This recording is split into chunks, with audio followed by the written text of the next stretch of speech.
folks. Brian McCormack along with Darren Eliot. We're horsing around at the Lucky Lounge. That's what I'm going to call this. Our setup at America For First. this week, we'll see. We'll see what other decor we get in the background. But this is our studio over at AFC, where we'll be doing the podcast from this season and planning to discuss Silver Knights getting their first little rough patch of the season thus far with 3 straight losses coming off a rough weekend in Bakersfield. We'll talk about that and some of the young guys. Lucas Cormier is going to join us this afternoon. He's off to a terrific start this season. Yeah, he is. And, of course, Braden Bowman called up to the VGK. By the time this podcast airs, probably he's played his first VGK action, but we'll let you know from an HSK perspective what got him there, because certainly Darren and I have seen a lot of him over the last season and have a good idea as to why he'll be playing at T-Mobile Arena for the near future. But to start with this past weekend, Silver Knights coming out of Bakersfield, a place that has been a very difficult place for them to win for several years now. Have they won there? They have. It's been a while. April 1st of 2022 was the last one. It's been 14 straight visits that they haven't been able to find 2 points. Let me ask you, you've played hockey for a long time. It doesn't seem like a building should have that much of an impact, but there are some places that are just hard to win, either for everybody or for a particular team. And for the Silver Knights, Bakersfield has been that. Yeah, and what's interesting about that is in the AHL, it's always a changing lineup. So it's not the same teams inflicting the pain on home ice. When I played in the NHL, it was Edmonton for various reasons. It was the Gretzky-led Oilers of the 80s. So it wasn't the building. It was the guys you were facing. But, sometimes the vibe, because honestly, not much changed. They played 2 solid hockey games. Yeah. Games they could have won.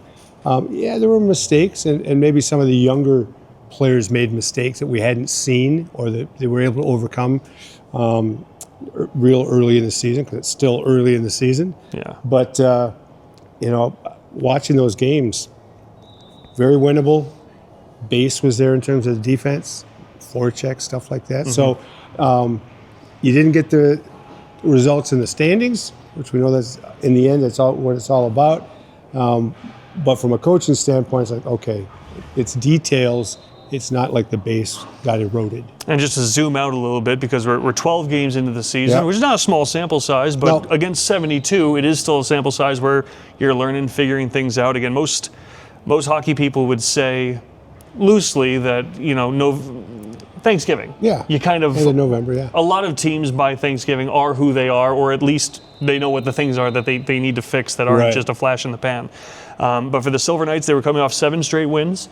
2 very convincing wins in Abbotsford, and the Canucks have had just a terrible start to the season, so maybe that inflates the goal-scoring statistics there a little bit as well. Well, they were undermanned, but sure. But again, you can't, as the opponent, can't apologize for that. Oh, of course. Did what they had to do. It does the exclamation point at the end of that 7-game run brings a lot of stats up with it. These last 3 games that they haven't been able to find a win. Wednesday in against San Diego was a game they're a little loose in their own end. They're kind of due for one like that. But to your point, against Bakersfield, they lost 4-2 on Friday. Yep. With an empty netter, and then 5-3 the following night. And both of those games were games in which they gave up an empty net goal. Right. They gave up 19 shots in the first one and 21 shots in the second one. So, again, defensively, limiting opportunities is pretty much what we've seen. Right. The change being maybe, Cameron Whitehead and Jesper Vikman have been so good. Yeah. There's a puck that gets through, perhaps that didn't get through in the 4 or 5 games prior, and that's, again, water finding its level in some ways. You're going to have nights where a couple more leak through. But on top of that, just trying to find a way to manage third periods. Because in the second game in Bakersfield, they did have a lead in the third period. Yeah. Well, and the 2 young goaltenders have played well, both with 3-2 records. And they've made the saves. Against Bakersfield, again, you mentioned, not a lot of shots on goal. Sometimes that can be a difficult mental challenge, especially for a young goaltender, because now you're down to making the save, the critical save at the right moment. So you don't have the volume, so you still have to make that timely save, as they say. Perfect example, second game in Bakersfield, they score twice to take a lead. Dylan Coughlin scores, puts them in front. Right. The next shot, 25 seconds later, ties it up again. In a building where it's been so hard to win, that's your, okay, it's going to be an uphill slog still. Right, and a lot of the guys wouldn't even have the memories of that place, but there it is for the ones that had been there before. Here we go again a little bit. And like I said, some of the mistakes that happened in the third period, because they're third periods, you do have to learn how to manage the game a little bit. They were young mistakes, an overskate in the neutral zone.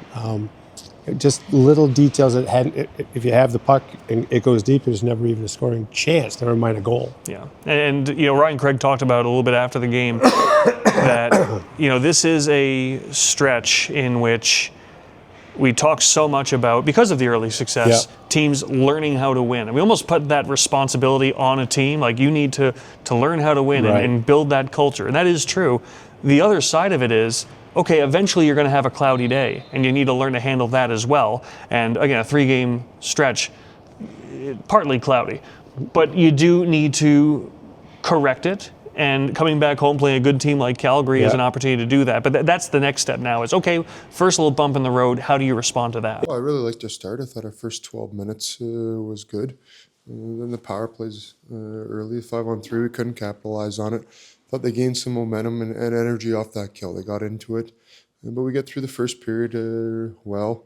Start of the second, we lose that period 2-0. So now you're chasing the game a little bit.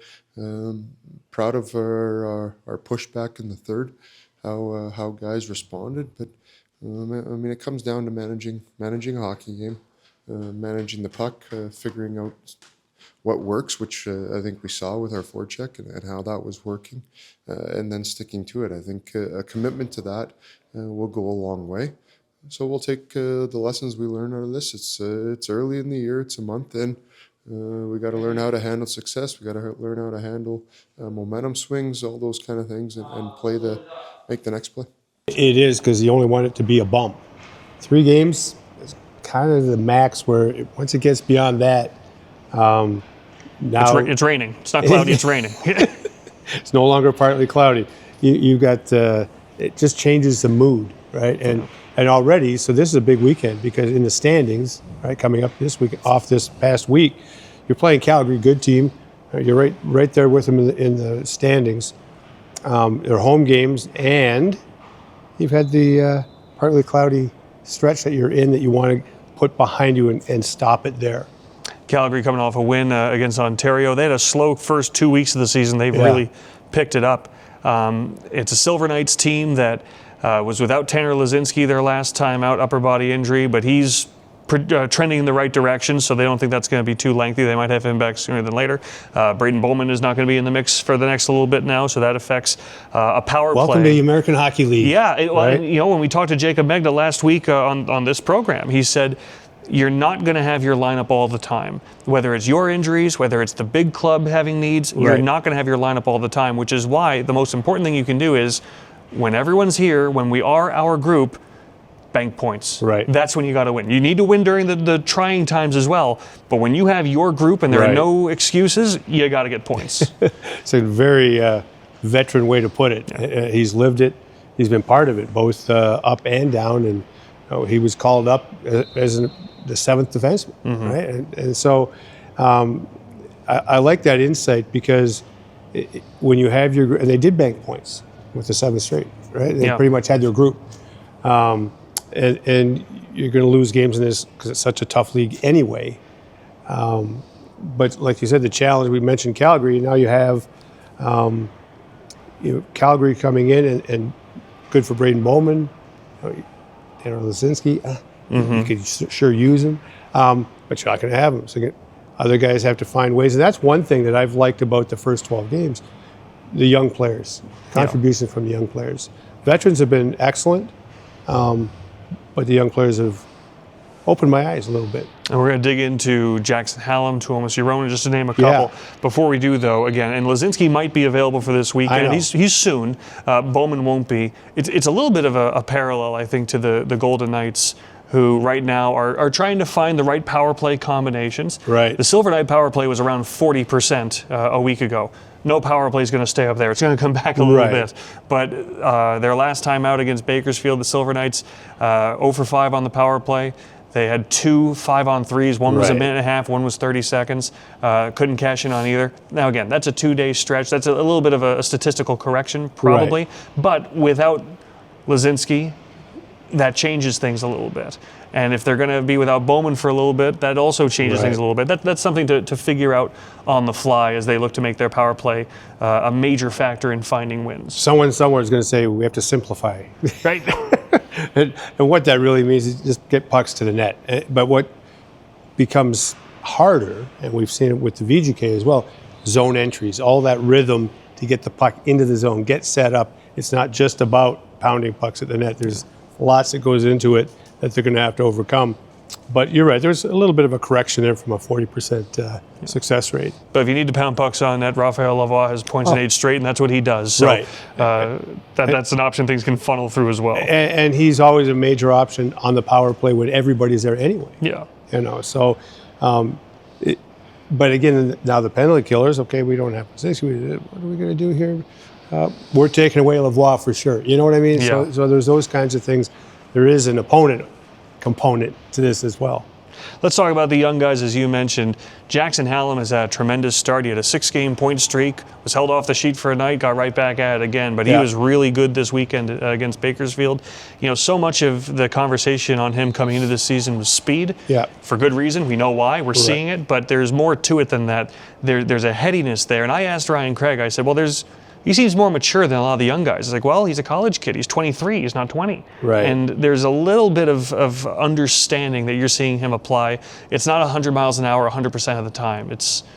He knows how to utilize the assets he has. And that I didn't know. Watching him in VGK camp, I said, okay, maybe he just wants to fly around and he'll have to learn how to pace himself. No, he has a good read on the game, good instincts.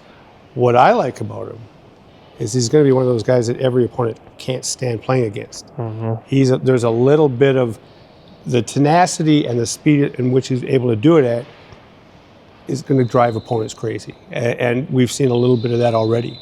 And you know who has a little bit of that too is Tuomas Joronen, who right now is playing it. I don't know why it's kind of blending in the background because it seems like it's a pleasant surprise kind of thing. Because his first name's so hard to say. He's almost a goal per game player. I know. As a rookie in the AHL, didn't play the first game. Rookie in the AHL, he's missed a couple. I shouldn't say missed a couple. Ryan Craig has a lot of young guys he's trying to get into the lineup, and he has said, the opportunity for him to sit and watch, it's not a punishment. Doesn't mean he did anything wrong. Right. It's important. I gotta get everyone in, and it's important for him, Matthew Cataford, to have an opportunity to even have a good game, and just all right, let's soak in, take the instruction from film, and watch. But less and less rotation of late because if he's scoring every day, you got to keep him in there. He scored again last time out in Bakersfield, and he's got tremendous release. He can beat you from 30 feet, but he's quick on the rush and he gets to the net. He wins battles around the net. That's the part that surprised me. Yeah, and there's a little crash and bang in there too. Right, and that's what's going to serve him well because when you can have that inside-out game, I think of Pavel Dorofeev. Not that I'm putting that kind of label or anything, but at the American League level, it's like very obvious. Dorofeev could score from distance. Didn't really seem like he wanted to get to the inside that much. Joronen, on the other hand, is showing that right away that is part of his game. And if you can have that inside-outside game, makes you much more effective. And you mentioned for Pavel Dorofeev, we remember his breakout AHL season. He scored, I want to say it was 27 goals in 21-22, but that was an evolution of it. Okay, he can dangle, he's got speed, he's a playmaker. Can he get into the gritty areas? Right. And he added that season, and he's obviously kept it as time has gone along. Yeah, and I hadn't seen that progression so much, not watching all the AHL games with Dorofeev. He can create his own shot. Yep, that's good. Not going to be good enough, probably. Then he gets up there, and his first goal is at the net, goes off his helmet, playing with William Karlsson. And from that moment on, and he's just gotten bigger and stronger. He's good along the boards now, good on the breakout. So those are the kinds of little details that the AHL, that's what the guys are here for, to learn how to do that and how important that is. Yeah. One more fun one to touch on from this past weekend. Joe Fleming got his first AHL goal.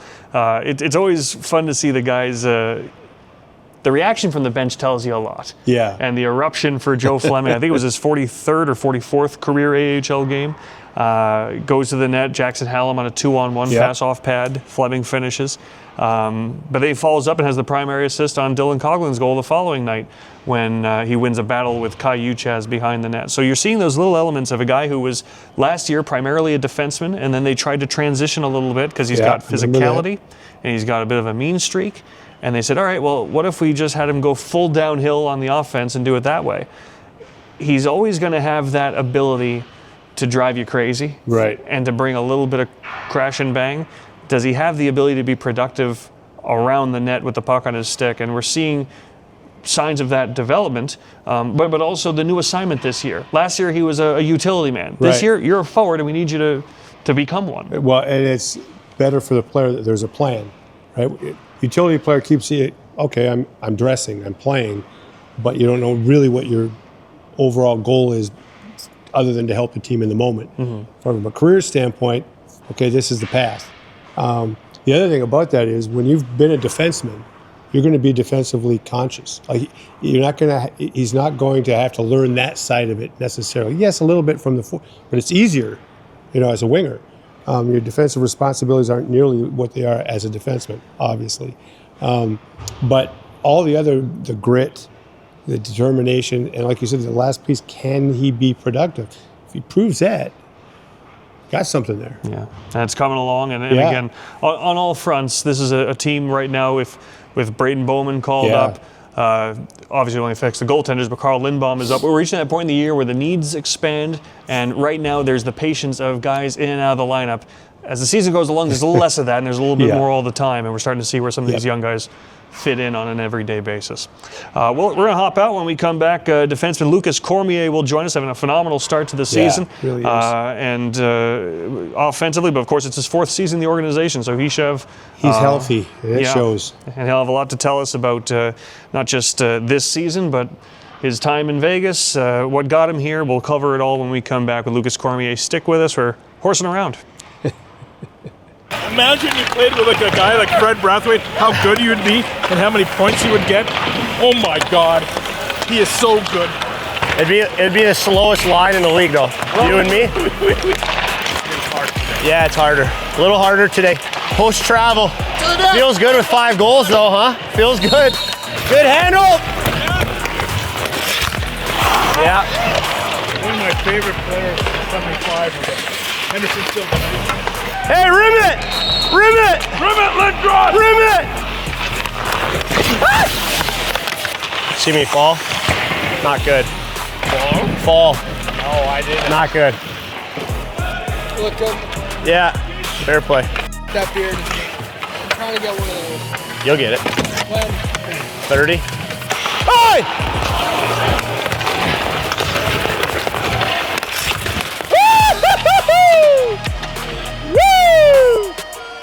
I was shooting.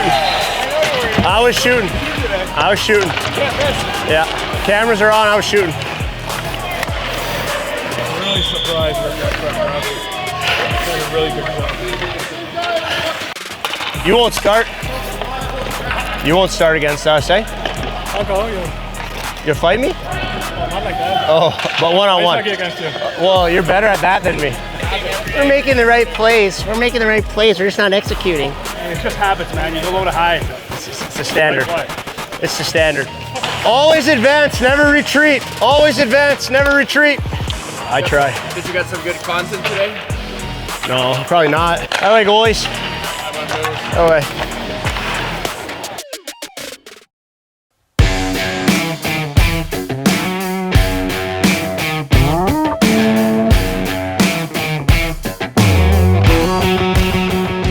We're horsing around. Braden McCormack and Darren Eliot, joined by Silver Knights defenseman Lucas Cormier. Lucas, thanks for stopping by to hang out with us. You're having a phenomenal start to this season. Yeah, no problem. Thanks for having me. Yeah, it's been fun. The team went on a little good stretch there. Didn't get the outcome we wanted in the last couple games, but hopefully we get back to it. I think we have the team to go far this year, and we're having a lot of fun doing it, so that's good. You look like you're having fun again. How rewarding is it to be healthy? Yeah, you take it for granted when you're. Yeah. I was fortunate to be healthy like most of my career until last year. Obviously, I had the injury. It's everyone goes through it. It's part of hockey, but yeah, you take that for granted, and it's fun to be back to full health and just having fun playing hockey again.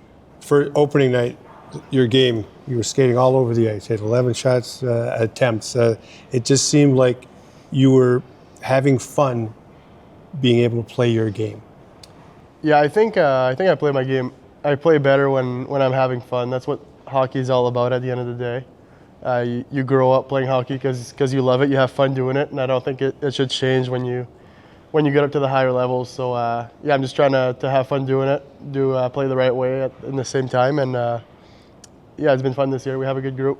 I got to ask you again. You play defense. When did you become a defenseman? I was a defenseman pretty early, I think. I guess like novice and stuff, there's not really any positions, but then like as soon as I turned Adam, I was a defenseman right away. So. Is that a lot of times they put the better skaters on defense nowadays because you can carry the puck all the way up the ice? Was that kind of the reason you were a good skater even as a Yeah, I'm not. kid? I think. Well, I don't really remember, but from what I heard, I always wanted to be everywhere where the puck was, like get back all the way to stop the goal and go back. So I think they just put me at defense, and I've loved playing there ever since. This is the first time you ever stormed into the coach's office was at 7 years old and said, "Hey, put me back there." But well, it is interesting though, because there's a couple different ways you can become a defenseman. Like you said, you liked playing a 200-foot game. There's other guys like me who can't skate, and like he can put it off the glass and out. Let's just stick him back there. Yours, it was that dynamic skating ability at the age of 7, but you've enjoyed it all along. You with your offensive ability, you never demanded like, "Hey, let me go up there and put up more points." You liked where you were. Yeah, I like playing D. I actually think I played forward for like half a year when I was younger. And then went right back to D. I felt, that was after a couple of years. I felt more comfortable playing D, so I just kind of stayed there. And yeah, I like the position. Well, last season you had a lot of downtime, and I'm sure you spent that time not just rehabbing your way back, but also studying, learning. Not only this season has the offense absolutely been there, it's the best I've seen you look defensively as well. Stick placement, how you've been able to defend the rush. I mean, that's been a real step forward in your game as well. Do you feel that way? Yeah, I think so. I think experience helps also. I mean, every league, every year that you're in the league, you're just that 1 year older, a little bit more experienced. But yeah, for sure, I love watching hockey. So I was for sure watching a lot of hockey last year. Guys that I compare myself to a little bit, or that I would want to play with, kind of thing. Just see what they do with the puck, without the puck. Ways I can improve my game, type stuff. Can you name names? Some of the guys at the NHL level? Well, the offensive guys. I mean, Quinn Hughes, Kale McCarr. It's fun to watch those guys, see what they do, and see what they got going on. Any new stuff? Just creating stuff. See what I can apply to my game from. When you were a kid, then was there a defenseman, or was there someone that you not patterned your game after, but that you liked as a kid? Yeah, as a kid, I was always a Penguins fan. So. Chris Letang was probably the one. Just being from the Maritimes, Sidney Crosby. I mean, a lot of my friends were Penguins fans, so probably Chris Letang would be the one. Yeah, makes sense. How young were you when you knew you had the offensive ability that you have? Like obviously playing at different levels when you're young, if you have skill, you're putting up points young, but at some point you must have had coaches saying like, "No, we want you carrying the puck up. We want you." Or did you have coaches saying don't? Well, maybe. Yeah, a little bit of that. Probably more of that. Yeah. But when did you turn that corner where you knew that junior hockey was going to be an option for you? That was the archetype of player that fit you best? Yeah. Well, I always had my goal was always to make the NHL. Growing up in Canada, New Brunswick, everyone kind of plays hockey. Everyone dreams of being in the NHL one day. So. When it really came when I started thinking I have a chance, I don't really know, probably bantam or midget. When you start thinking about the Q draft is when it starts, and then you're like, oh, maybe I actually have a chance to play in the Q. And then once you're there, then you think of the next step. But yeah, I would just say step by step, and it's always been a goal. But I was never trying to look too far in advance. Just try to have fun playing the game at every level. What do you have to do to get to NHL again? I know you've had that moment.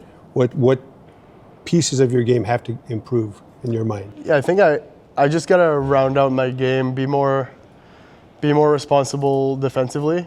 I think I've been pretty good with that this year, but I think I can still take another step of just making sure coaches can trust me at all times. And obviously, I want to keep improving on the offense too. You don't just want to improve what your some say weaknesses. You want to improve your strength too to make them even better.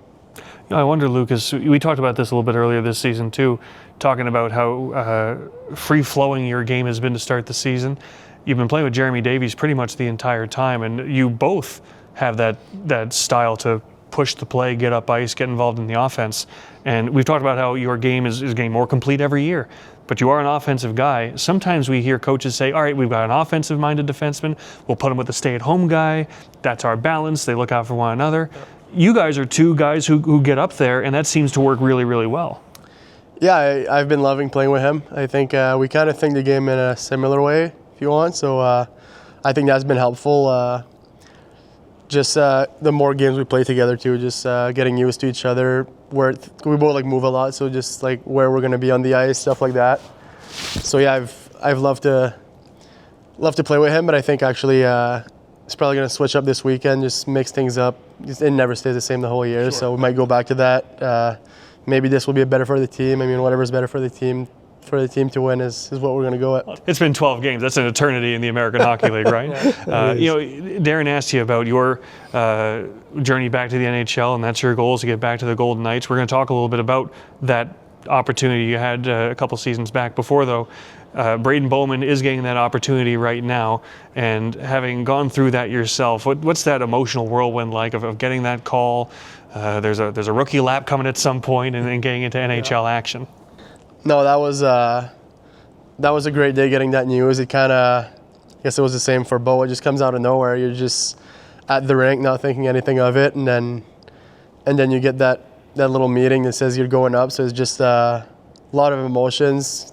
Think about like all the stuff that you've like been through growing up, and yeah, I'm really excited for Bo. I think he deserves it. He had a great rookie year last year, great start to this year. Great guy too in the locker room. Everyone loves him. So I think a lot of the boys are going to go to the game tonight, try to support him, and hopefully he has a good one. I know he'll have a good one. And that's why you're kind of alluding to now. You guys are making use of a night that. Yeah, you usually play it a Friday night. It's your time. You're going to watch so because we always ask the player, what's it like for you? But I'm curious from the locker room perspective. This is your teammate. He's a guy you guys all love. Like, it's a cool day for you guys too. Yeah. I mean, we're also happy for him. I think, like I said, he deserves it. He's been working hard, and he's had a great start to this year. How important is it to see young players get that call up for the mood of the team? Yeah, everyone's always happy when guys get called up, especially for the first time. Right. I think the first time is like for me being through that, I think I know how it feels like emotionally. It's really special, and just to be there for him, I think it's important. Maybe it's further back than I realized, but I feel like the last 10 years at most is when the rookie lap has become a real It sure wasn't thing. when I played. And during the COVID year where so many guys got that chance. I mean, we were having 5 rookie laps a day, so maybe it became more part of the conversation. But when you made your debut and you go through the rookie lap, there's just so much attention on it. I wondered, do you try to play it cool? Do you look around and soak it all in? Are you just trying to get through it? Like, what's the approach? To be honest, I didn't think too much about that. Like the night before and stuff, like I'm thinking about the game itself. I wasn't focused too much on I wasn't too much focusing on that, but like when you do walk down that tunnel and you're alone, and then you're like, it kind of like hits you, like you're a little like, not nervous, but just like excited, like a lot of different emotions, but it's pretty cool. Just don't step on the puck is basically it, right? Yeah, just don't fall. And I think I actually like missed a puck on like my third shot. So yeah, that was, I guess that's not normal to do for me. So I guess I was pretty nervous, I'd say. Let's zoom out a little bit and just talk about, again, the journey here. We've talked it from the youngest end, and we've talked it from the current. Let's get into the middle. And your time in juniors, you were the Quebec Junior League's Defenseman of the Year twice in a row, which puts you among the best ever to play in that league. What was it like playing juniors, having that success, having Team Canada's success? I mean, it has to be one of the... You got to look back on that time fondly. I would look back on it often, I would think. Yeah, well, like... the Team Canada that you mentioned, I think that's really special, being able to be on that World Juniors team. That's another goal when you're young, to be on that team. You watch it at every Christmas with the family. You still do now. Everyone in Canada tunes in for the World Juniors, so that was pretty cool. And yeah, my years in Charlottetown were great. I had four great years. had some really good friends that I'm still friends with to this day. And unfortunately, we couldn't get it done. We had a really good team the last 2 years there. Lost in the finals in my last year, the semifinals the year before. So that would have been nice. That's something that you think about once in a while that you're like, damn, I wish we would have got that. But yeah, it's only good memories from junior. It was a lot of fun. And yeah, I still keep track with the Islanders, what they're doing. They're having a great start to the season this year. So hopefully that keeps going. If you look at this season, this team versus, I know last year you weren't part of it because of your injury so much, but what's the difference? What's better this year about this team, this group? Well, I think we have a really good team chemistry. I'm not saying last year we didn't. I think we did, but I was only a part of it really for the last 15 games last year, so I can't really talk for that. But no, we have a great I think everyone gets along well with each other. Everyone likes being around each other on the team, so I think that really helps when everyone wants to come to the rink, have fun being at the rink, and just we want to work for each other. Let's talk a little family. So you've had tremendous success. Your dad played hockey, I know, and your sister played at Princeton. Yeah. What's it like around the dinner table during the summer when you get a chance to go back home? Is it hockey talk all the time? No, not really. I think there's some for sure, but yeah, like you said, I come from a pretty athletic family, if you want. Even on my cousins and stuff, my mom played a lot of sports growing up too. She was a softball player, volleyball, a little bit of golf, all that stuff, playing in the Canada games. So yeah, there's sports like all around my family. I got some cousins playing hockey too, all around. So I think, right? yeah. So Marc Andre is in Springfield. So yeah, I have a pretty athletic family. It's always fun to, if you're family events, getting some games going. Everyone's so competitive and stuff. So What other sports are you good at? What's your next best sport? I don't know. I would say probably golf. Golf? Yeah, I played a lot of golf growing up, and I still like to do it for fun. It's a game that a lot of people picked up kind of during COVID, so I was fortunate to have a little head start on that. But yeah, everyone that gets into golf loves it. So A lot of hockey players play golf. Seasons match up. Yeah, seasons match up. Yeah. It's well, you get out of the rink at 1. What else is there to do, right? It's that or video games. We'd rather you be golfing, I think. Yeah. Now during the season, it's not too much. No, it's I mean, it gets dark at 4:30 now, so it's pretty hard to. Well, I guess your best round isn't that low then. If it takes 3 hours isn't enough time to finish. No. Yeah, I don't golf at all. What would you mentioned your sister played at Princeton. Obviously, the men and women's hockey landscape is very different, but it's a very interesting time right now for kids making the choice between juniors and college. Yeah. Were you always set that the Quebec League was where you wanted to go, or was there a time where you considered college might be an option? No, I was kind of considering both all along. Entering my draft year in the Q is when I really had to do the decision, and I was kind of looking at both, but when it got closer, teams from the Q started contacting me, and then I realized I was going to be a pretty early pick in the Q, so that was that was a decision maker, if you want, to just talking to Charlottetown. They really wanted me, and being able to go to a team like that, it was I don't regret my decision one bit. It was a lot of fun. And now kids don't have to make that decision. You can play both. Yeah, I think that's a great thing for kids. I don't know so much about teams, how they like that, but I think for the players, it's really good for sure if you can do both. It's an interesting time. We'll see how it shakes itself out. Absolutely. You mentioned you like golfing, and of course, depending on the schedule, there's plenty of opportunity to do that in Vegas. What else do you like to do in town when you're not on the ice? I don't know. There's a lot to do in Vegas. I mean, I think golf's probably number one if you want to do something with the guys, on a day off or something.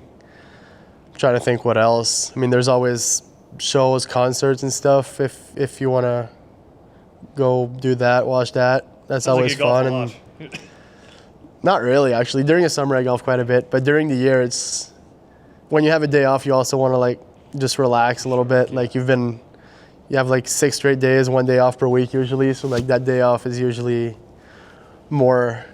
Well, on Sundays often too. So most of the guys watch football and yeah. So not too many golf during the season, but. Yeah, it's fun. I love living in Vegas. There's a lot of stuff to do here.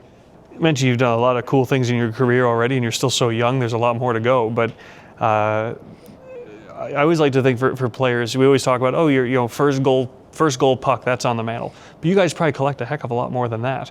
And you've won a World Juniors gold medal. You've played an NHL game. You've done a lot. What are some of the artifacts you've collected along the way that you keep that have some value to you? Well, you have a lot from when you're younger, just like random trophies and stuff. So like obviously like my Medals. Yeah, like my room at home at my parents' house is like there's a lot of that stuff. But I mean, They kept them all. I think it's all there somewhere. But boxes, I think eventually. you mentioned like the top two probably is playing first NHL game and then the World Juniors. I would say are the top two moments for sure that you kind of dream of as a kid. How about the World Junior team, your teammates? Do you follow their careers? Yeah, for sure. Anyone you play with, you keep following them. It's always, there's a lot of good players on that team, so it's interesting to see what they end up doing with their career, and it's always fun to keep in touch with everyone, really. Well, before we let you go, we mentioned again, team's been off to a great start. I think you like where this group is through the first few weeks of the season. Going into a home set against Calgary this weekend, Calgary's off to a good start as well. What are some of the things you need to focus in on to get success? Yeah, some really important games this weekend. I think we got to get back to our gameplay the way we're supposed to, and we want to be a really hard team to play against at home. So I think that's important to get a good start. I think we did have a good start at home, but just to keep that going and make it a hard barn to play in.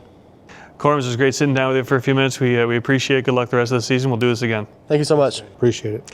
That's Lucas Cormier. We're going to take a break. We'll be back in a few minutes. We're horsing around.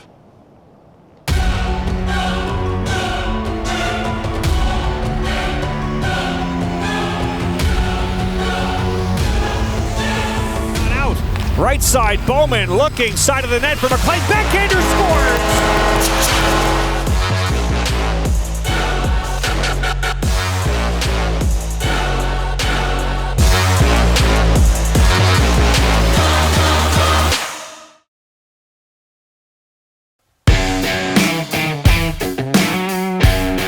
Before we get back to hockey talk, it's important for the Silver Knights as they go into this weekend to make sure all their equipment is ready, everything's as it should be, and for that, we go down to Georgie Lopez with our equipment check. How's it looking, Georgie? Good, we're ready to go. Back at America First Center, we're horsing around. Braden McCormack, Darren Eliot. Great having Lucas Cormier join us. Again, he's having just a tremendous start to the season, and it's so encouraging for the offensive start to the season because he missed so much time last year. Got in for the last 19 games or so and was productive, but this version of him I've not seen this version of him in a Silver Knights uniform. No, I just remember opening night. Yeah. He was skating like and amongst boys, whatever you want to say. He looked like he was happy to be healthy, and it showed. He was firing the puck everywhere. He looked more like a rover than any kind of defenseman. Positionless hockey, they call it. And he was marvelous. It was so fun to watch.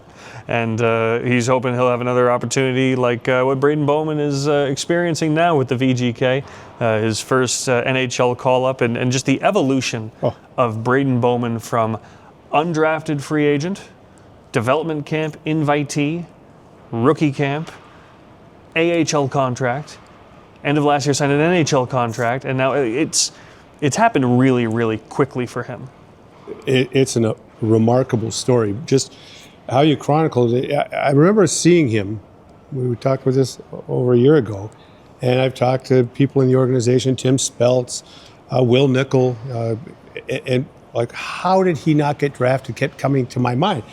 The eyeball test was, he's big, he looks like he knows what he's doing. Wore a letter. And the progression in the Ontario Hockey League was what you would expect to see. So he was a leader. And Will Nickel explained it pretty well. I hadn't thought of it because the OHL lost a year because of COVID. A lot of players got lost in that jumble, just like a lot of pro players that signed their entry-level deals, and the American League was shut down and it opened. So there's a a cohort there of players that got lost. Braden Bowman got found. Mm-hmm. And you know, even then, he's developed into everything they could have hoped he'd develop into. And there's more to be done there, too. For sure. But I remember talking to Will Nickel at that development camp, because we cover those. Me and Ashley Weiss did a stream, and all right, what can you tell me about this guy? I just hang around and drink coffee with the scouts and stuff. Oh, you sit in the back corner of the room, like, that's not right. But I think when we got to Braden Bowman, what Will said was, like, again, before he even touched the ice in that development camp, it was like, we think we found something here. We think we have something here. That's the scouts talking. An attitude of, like, I don't know how he was available for this weekend, but we got him. It was the same. And the thing was, you know, it's like, okay, Braden Bowman, where's he going to fit when they look, we have this guy. Mm-hmm. Like, they didn't know. When he got to development camp, is he going to Tahoe? Yeah. They did not, and now he's up. And again, every young player has his own path. There are no correlations to automatically draw. But we just talked about, in our first segment, Hallam, Euronin, young guys. Like, you know what? The first couple of games, in and out of the lineup, they're finding where he fits. Braden Bowman was that too. He's got 12 points. I don't think he had 12 points last season until late December. No, it was the second half. They really developed and continued to make strides. Well, let's talk about some of the things that he does well, because there is an element of him too that he's kind of a big fundamental. He's got a phenomenal shot, and everyone knows that. But it's not like if you watched him without really, really watching him all the time. He's not going coast to coast through 5 guys on every single shift. No. You know, it's not like watching Pavel Bure in the 90s. That means he has to read the play well. And the thing he has is he's got a great shot, and everyone knows that. He sees the ice really well. And one of my favorite stats so far this year is he's got 7 goals on, I think it's now 7 goals on it's like 30%. On 16 shots or something like that. A little higher than that. A week ago, before the weekend, it was 6 goals on 9 shots. And he came to me. He says, "That right? It must be." But you know, talking to the coaching staff, it was okay. Is the shooting percentage ridiculously high? Because as a result of that, do you want him to shoot more? Or does he have a great shooting percentage because he's just making the right decision and he's not taking terrible angle shots for nothing? And the answer is both. He's making great decisions, but we do also want him to shoot more. Well, his hockey IQ is so high. You know, he handles the puck well. He makes the right reads. Obviously, his shooting percentage is very high right now. We'd like to see him shoot the puck even more. So it's just for him, I think he's just getting better and better. And it's just, you know, for every game and every shift he gets, you can see he's a difference maker, and he drives our team right now, and he has to keep going. But he does read the play so well. So again, not to put pressure on anybody or draw an exact correlation, he reminds me a little bit of Mark Stone. I mean, the way he reads without the puck, where he positions himself, he's good with his stick. He again, because of his, what do they call it, hockey IQ? Yeah. Because of that, he's in the right spot on the right side of the puck, using all the cliches right now, getting him out of the way. So that puts you in position that when the puck does get there, and he has a quick release, that you're able to be successful. And he's a big body, and he's not afraid to play at the net. You know, you bring up Mark Stone just as an archetype. Right. Something else I like about Braden Bowman is, you know, he doesn't have happy feet. No. He skates well, but when he's in the corner, he'll plant his feet, he'll use his strength, he'll fight you off, and he'll make a play. That's right. He doesn't get panicky in traffic. He doesn't get panicky in the cycle game. There's a calmness there that allows him to make cross-seam passes, to see what he needs to see. And those are the little snippets that I've seen. Mark Stone kind of does that too, where it's like lots of guys get into the scrums in the corners. Yeah. And you take time off the clock and you change. To make a play out of those messes that turns into a cycle, that turns into something, that's what I've seen from him in a year and a little bit in his career. One of the things that we were on TV together earlier this season, and Ryan Craig post-game talking about, and it still stands out. We asked about Braden Bowman, who scored the overtime winner in that game against San Diego, and Coach said he's a player a lot of our players should watch. Yes. And talked about his ability to play in the middle. But when I look back at it, it's not playing in the middle that you're just standing there. he jumps in, he jumps out. He's not in the middle because he's Right. abandoning the board play. Right. He understands when there's a change in possession that he can dart in, be a target on and off his stick. He plays in the middle because he gets there when he's supposed to.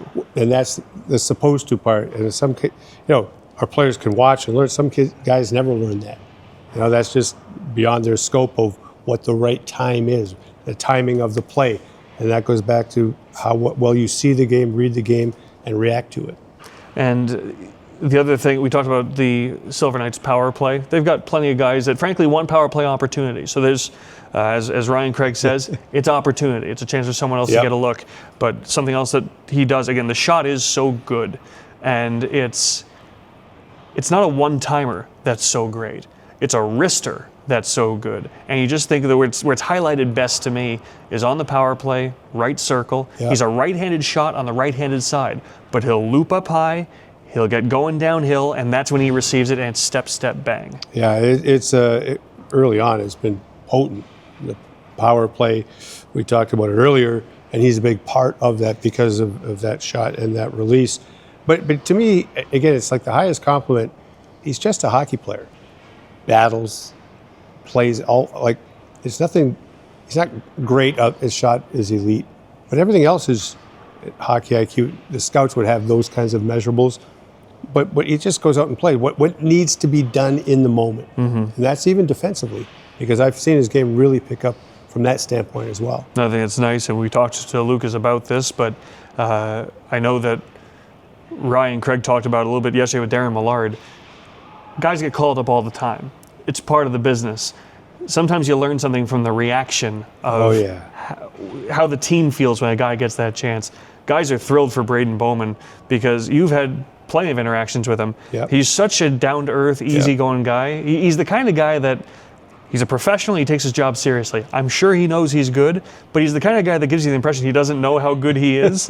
That this is fun for everybody. It is. Everyone's really excited for him. It doesn't take himself.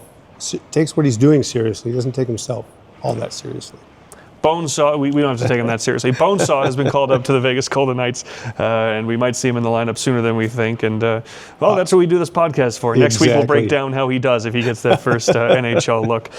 For the Silver Knights this weekend on Saturday and Sunday, facing the Calgary Wranglers. A lot going on at Lee's Family Forum this weekend, including Hockey Fights Cancer Night, which is sponsored by Comprehensive Cancer Centers of Nevada. And as we do every year, there's always a special guest that we bring along to Lee's Family Forum to help get the important messages across of not just treatment, but early detection.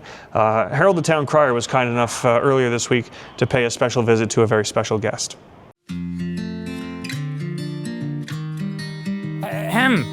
I am here for Lady Lisa. Here we are here to invite you to our Hockey Fights Cancer Night on November the 15th. Not only that, we would love for you to participate in our puck drop ceremony that night. My name is Lisa Halbecourse.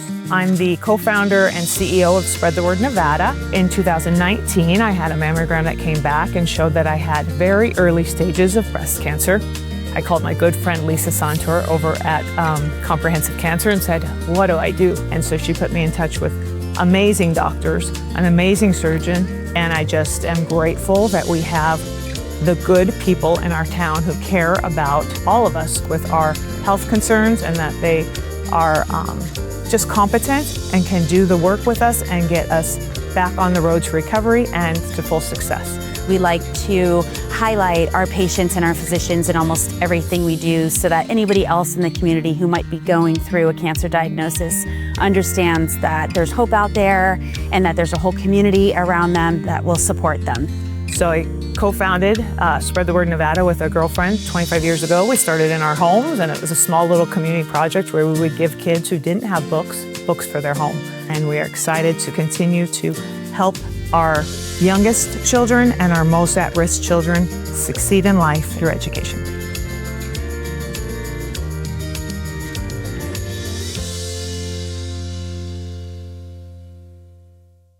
And And as Lisa Habegorst, the CEO and president of Spread the Word Nevada, does such important work, and a very special guest that we're looking forward to having down at the games this weekend. And then Sunday is going to be the first Kids Day of the season. So kids who are 14 and under, come on down. You can take a slap shot on the ice after the game.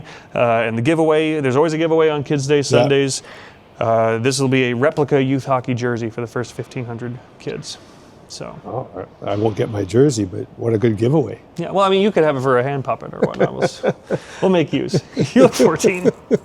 14 a few times. But that's what to look forward to this weekend for the Silver Knights and Wranglers. Anything you're going to be looking at in particular this weekend from a hockey perspective as the Silver Knights try to get back in the win column? Yeah, I think it's the timely saves. I mean, is the base still there defensively? And can they make the adjustments on the power play? Because offenses, lots of times, even if they don't score, if they generate quality looks, carries over to 5-on-5 play. Silver Knights continue to evolve, as every team does at this early stage of the AHL season, but a good opportunity on home ice to get back on track. Special thank you to Lucas Cormier for hopping in with us this afternoon, and looking forward to next week and future episodes. Darren, thanks for hanging out. You're going to be here often enough, I think. Yeah, every time I can make it, I'll be here, horsing around. We'll be ready for next week, horsing around.